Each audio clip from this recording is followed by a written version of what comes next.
नमस्कार, बहुत बहुत स्वागत है आप सभी का जी10 न्यूज पर और मैं हूं आपके साथ सप्ता ठाकुर। और आज हमारे बीच मौजूद हैं ईएनटी स्पेशलिस्ट और सर्जन डॉक्टर विवेक पाठक जी। सर, बहुत बहुत स्वागत है आपका। बहुत बहुत स्वागत जी10 के श्रोताओं का और दर्शकों का। धन्यवाद। तो जैसा कि आपको मालूम है कि हम बहुत सारी अलग अलग बीमारियों को लेकर के आपके सामने आते हैं और साथ ही उससे कैसे निजात पाया जाए, उपाय क्या क्या होते हैं और लक्षण कैसे सामने आते हैं, इसके बारे में भी हम आपसे बातचीत करते हैं। तो आज जो हमारा एक टॉपिक है वो कान से संबंधित है। तो सर, उस बीमारी का पहले तो आप नाम बता दें। ये बीमारी होती है ऑटोस्क्लेरोसिस। तो आज हम जानेंगे ऑटोस्क्लेरोसिस के बारे में कि ये बीमारी आखिर होती क्या है। सर, क्या होती है बीमारी? सर्वप्रथम तो आपको जो बताऊं कि जो कान की संरचना है, इसमें हम एक्सटर्नल ईयर, बाहर का कान, बीच का कान और अंदर का कान, ये तीन मेन पार्ट होते हैं कान के। तो जो बीच का कान है उसमें तीन ऑसिकल्स या तीन हड्डियां होती हैं, जिनको हम बोलते हैं मेलस, इंकस, स्टेप्स। जी। तो ये हड्डियां जो हैं, इनकी जो शेप है उसके हिसाब से इनका नाम रखा गया है। तो मेलस जो होती है वो एक हैमर, हथौड़े की शेप में होती है। जी। इनकस जो होती है वो एक एनिमल के शेप में होती है। और जो स्टेपिस है वो स्टिरअप, जो घोड़े के ऊपर जो हम बैठते हैं, वो स्टिरअप की शेप में होती है, मतलब, है ना। मतलब 3 तरीके की संरचनाएं होती है कान तीन में। तरह की हड्डियां होती है, हड्डियां मेलस, होती हैं। Incus, steps.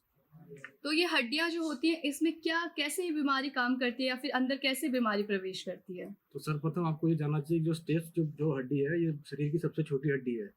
तो कान की जो कैविटी है उसमें एक बहुत छोटी सी बोन होती है, स्टेपिस।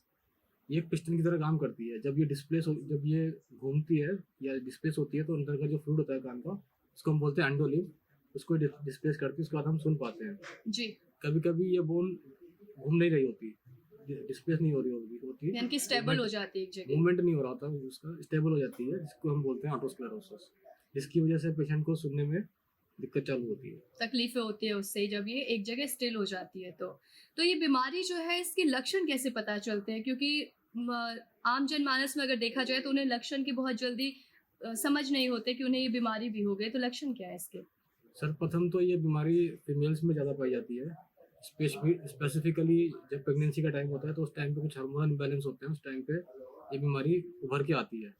जो प्राइमरी दिक्कत होती है पेशेंट को, वो होती है सुनने में दिक्कत, है ना, जिसको हम बोलते हैं हियरिंग लॉस। ओके। और उसके अलावा पेशेंट को जो जो शोर शराबा वाली जो एरिया होता है या जो लाउड नॉइज होता है, उसके में पेशेंट बेहतर सुन पाता है। इसको हम यानी बोलते कि हैं, कम आवाज वो नहीं सुन पाते हैं कहीं ना बिल्कुल कहीं। बिल्कुल, तो उसको उन्हें हम सुनने में दिक्कत होती है। तो यानी कि उससे ये बीमारी हो चुकी है, इस तरीके से भी कुछ होता है? बीमारी पहले से है, पर वो उभर के तब आती है जब पेशेंट ड्यूरिंग प्रेगनेंसी जो है वो कुछ हार्मोन इम्बैलेंस होते हैं, उसकी वजह से ये उभर के सामने आती है, मतलब। यानी कि बेसिकली अगर देखा जाए तो गर्भवती महिलाओं के अंदर ये बीमारी ज्यादातर पाई जाती है। जब वो गर्भ धारण करती हैं तो ये बीमारी उभर के आती है। बिल्कुल बिल्कुल। तो इस बीमारी की जैसे आपने बताया कि लक्षण ये होते हैं कि वो सुनने में उन्हें दिक्कत होती है और ज्यादा तेज अगर आप बोलेंगे तो ही उन्हें सुनाई देता है। और दूसरी चीज जैसे कि आपने बताया है कि गर्भवती महिलाएं जो होती हैं उनको अगर ये बीमारी है तो नॉर्मल डेज में उनको ये बीमारी का नहीं पता चलेगा। जब वो गर्भ धारण करती हैं तब उन्हें इस बीमारी के बारे में पता चलता है। तो सर, इसके उपाय क्या है, इसके इलाज क्या हो सकते हैं? तो सर्वप्रथम तो हमको बीमारी डायग्नोस करनी होती है। तो जैसे कि मैंने आपको बताया, हियरिंग लॉस अगर किसी प्रेग्नेंट फीमेल में, गर्भवती महिला में डेवलप हो रहा है, तो हमको सस्पिशन होता है कि इसको ऑटोस्क्लेरोसिस हो सकता है। उसके बाद फिर हमको जांचा कराते हैं, जिसमें हम बोलते हैं ऑडियोमेट्री। जी। जो ऑडियोमेट्री ऑफ बेसलाइन इन्वेस्टिगेशन है, जो कि हियरिंग लॉस के लिए हम कराते हैं। उसमें हमको typically conductive type of hearing loss, है ना, वो हमको मिलता है। और एक काहट नॉच बोलते हैं उसको हम लोग, जी। है ना, वो हमको टिपिकली फाइंडिंग मिलती है इसके अंदर में।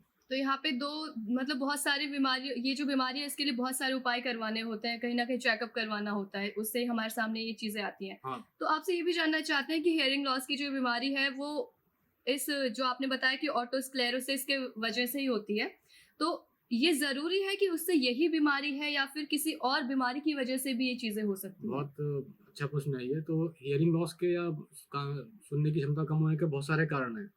तो अगर कोई प्रेग्नेंट फीमेल, गर्भवती महिला हियरिंग लॉस के साथ में आ रही है, तो हमारे दिमाग में जाना चाहिए कि उसको ऑटोस्क्लेरोसिस हो सकता है। जी। अदरवाइज हियरिंग लॉस होने के और भी बहुत सारे कारण हैं। कान में वैक्स हो सकता है, जी। उसको मैल बोलते हैं हम लोग, या टिम्परिंग में परफोरेशन हो सकता है, टिम्पा ना, कान अगर पहले से बह रहा हो। तो हिस्ट्री बहुत इंपॉर्टेंट जी। है ना, जो हम लेते हैं। और दूसरी चीज ये कि जैसे कि आपने बोला कि गर्भवती महिलाओं के अंदर होता है, तो ये जो बीमारी है वो बच्चे पे भी प्रभावित हो सकती है?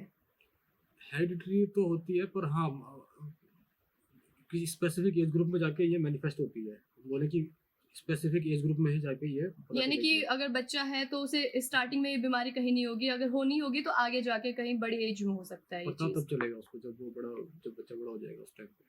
जैसे हियरिंग लॉस, हमने इस पूरे टॉपिक में अभी हियरिंग लॉस एक वर्ड आया है, तो सर ये हियरिंग लॉस आखिर होता क्या है और ये लोगों के अंदर कैसे बीमारी उत्पन्न हो जाती है? तो हियरिंग के लिए जैसे मैंने आपको बताया कि साउंड वेव जो होती है, ध्वनि जो होती है वो कान में जाती है, उसका पर्दा हमारा वाइब्रेट करता है, उसके बाद जी। ये 3 हड्डियां हैं मिलस इनका स्टेप्स, ये वाइब्रेट करती हैं। उसके बाद स्टेपीज एक पिस्टन की तरह जो हमारा कॉकलिया है उसके अंदर जी। फ्लूइड होता है, उसको बोलते हैं एंडोलिम, उसको डिस्प्लेस करता है। उसके बाद एक इम्पल्स जनरेट होती है जो कि रस के थ्रू दिमाग में जाती है। तो उससे हियरिंग लॉस की बीमारी हो सकती ये है। नॉर्मल फिजियोलॉजी है हियरिंग की। अब जी। इस पाथवे में कहीं पे भी कुछ भी दिक्कत हो तो हियरिंग लॉस डेवलप हो सकता है। सपोज बचपन से कान नहीं है, इसको हम बोलते हैं एजेनेसिस ऑफ पिन्ना। जब हाँ, बचपन से कान नहीं होते। कान नहीं है, उसको हम बोलते हैं एजेनेसिस ऑफ पिन्ना। या हड्डियां जो हैं वो मूव नहीं कर रही है, एनकाइलोसिस हो रखा है, हड्डियों में ऑटोस्क्लेरोसिस हो रखा है, जी। पर्दे में छेद जी। है ना, बार बार कान बहते हैं। या अगर हम वृद्धावस्था में जाएं तो नॉर्मल फिजियोलॉजिकल हियरिंग लॉस भी होता है, इसको हम बोलते हैं प्रेस बाइक्यूसिस। जी। या कुछ पेशेंट होते हैं जो कि शोर शराबे वाले एरिया में काम कर रहे होते हैं, किस फैक्ट्री में काम कर रहे हैं, बहुत शोर शराबा है, तो उसको हम बोलते हैं नॉइज इंड्यूस हियरिंग लॉस। तो उससे भी हियरिंग लॉस की संभावनाएं बढ़ होती जाती हैं।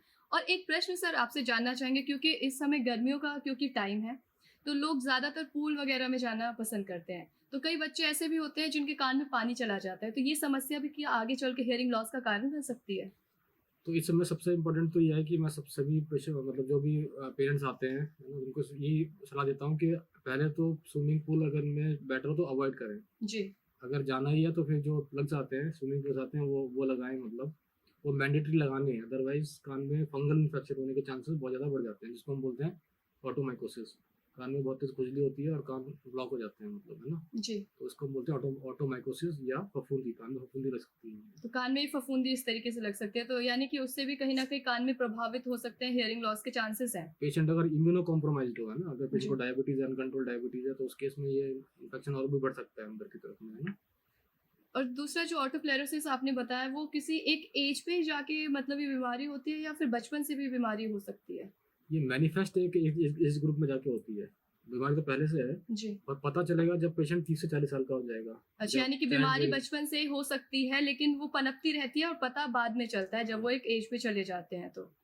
तो बहुत अच्छा आपने बताया कि किस तरीके से बीमारी आपके अंदर आ सकते हैं, कैसे लक्षण होते हैं और किस तरीके से आपके अंदर जो बीमारी छुपी होती है तो किन कारणों की वजह से सामने निकल के आती है।